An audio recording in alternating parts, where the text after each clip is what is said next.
it's clearly from what, again, His Excellency William Ruto has said, that he's not going to get into a handshake with any of the parties, and that he values and respects the opposition as a very, very integral element of a democracy, because it is very fundamental that a government is put to check.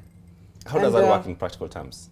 That's how you envision it. Yeah, in practical terms, it means that in Parliament, we need to have an opposing force to those members of Parliament who come from the ruling, political party. It's very, very important that you have people giving alternative voice, alternative space. It is through these spaces that the criticism that my sisters are talking about will be able to percolate or permeate. It is through these spaces that, they say, power, is it power corrupts, but absolute power corrupts absolutely? Yes. That saying.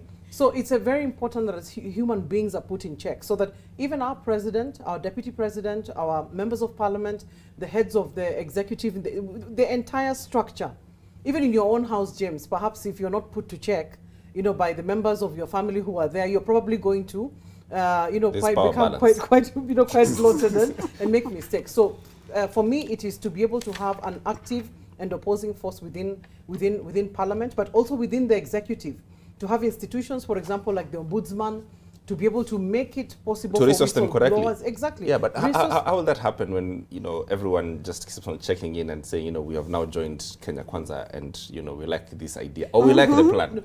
No, people like the plan, that's for sure, because I think it makes sense. It makes sense. But I also see on social media people who also strongly, strong Azumio supporters who are saying they're not, boarding in the sense that they want to remain an active and opposing force. And don't forget, by the way, social media for us in this country is a very, very strong force for being able to voice dissent and be able to speak your mind. So my anticipation and my expectation is that the airwaves will continue to be free. Of course, the digital superhighway is one of the elements that has been talked about as being, it's going to be expanded.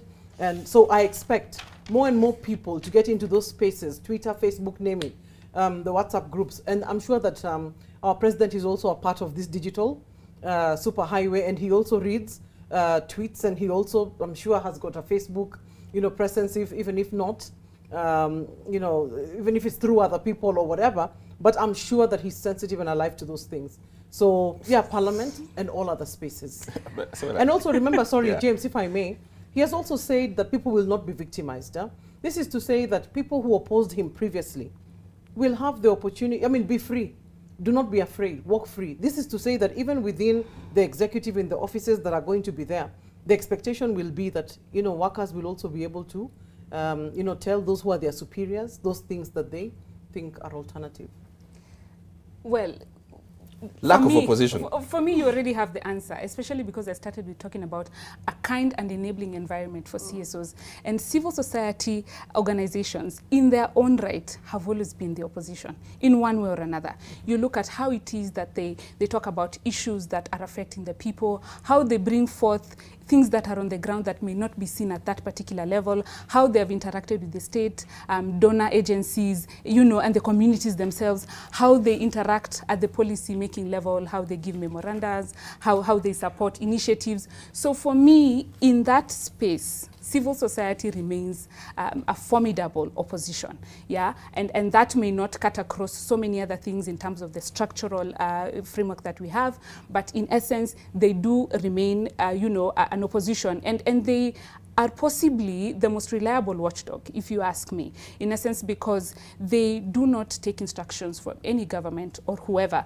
For them, they look at what it is that they want to take care of, they have their mandates, and they have their policies in place. So if you're a non-governmental organization, obviously at this point, it is, you look at what it is that you want to work on, what you want to tackle, find who it is maybe leading the team or whoever is in charge in this coming government, and tackle it with them. For instance, if you are a person like ourselves who work around issues of security and right to life, we need to get a hold of the legal officer in the Human Rights Committee or the Security Committee and work with them, because there are nitty-gritties that even this particular opposition sometimes misses, that CSOs will capture, especially because we enjoy the leverage or the spaces, the small spaces that we get.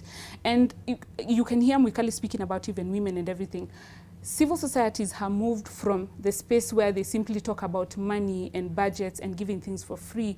They're now undertaking baseline surveys that will tell you smart today that out of 10 women, 5 said this and 2 dissented in this space and 3 said this and this. So we're not just telling you, oh, it's 10 women and we leave it at that. So we'll give you specific things, needs, and where it is that we're headed. Beautifully for us is that we also come with budgetary allocations. So, I mean, what other formidable opposition? For us, we're not worried. We are here to do what it is that we do. And obviously, long live CSOs. Thank you.